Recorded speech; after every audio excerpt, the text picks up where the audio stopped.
১৯৯৮ Caribbean দ্বীপপুঞ্জের একটি ব্যক্তিগত দ্বীপ যা বাইরে থেকে দেখলে স্বর্গের মতো মনে হয়, কিন্তু এর আড়ালেই লুকিয়ে ছিল এক ভয়ঙ্কর বাস্তবতা। লিটল সেন্ট জেমস, যা ছিল জেফ্রি ইপস্টেনের দ্বীপ, যেখানে ছিল বিলাসবহুল রিসোর্ট, হেলিপ্যাড আর প্রাইভেট পার্টি।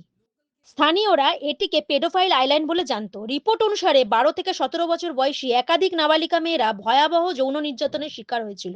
চারিদিকে সমুদ্র ঘেরা হওয়ায় এই দ্বীপ থেকে পালিয়ে বাঁচা প্রায় অসম্ভব ছিল। আদালতের নথি অনুযায়ী এই দ্বীপে ব্যক্তিগত জেটে করে আসা বিলিনিয়ার্স, পলিটিশিয়ানস ও সেলিব্রিটিদের নামের উল্লেখ পাওয়া গেছে।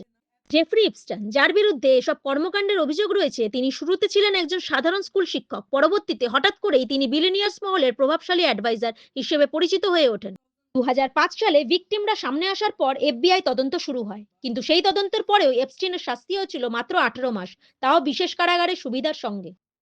২০১৯ সালে পুনরায় গ্রেপ্তারের পর জেলে থাকাকালীন তার মৃত্যু হয়। সরকারি নথিতে এই মৃত্যুকে আত্মহত্যা হিসেবে উল্লেখ করা হয়েছে। কিন্তু প্রশ্ন এখানেই শেষ হয়নি। ওই ফাইলগুলো আজও আংশিকভাবে গোপন রাখা হয়েছে।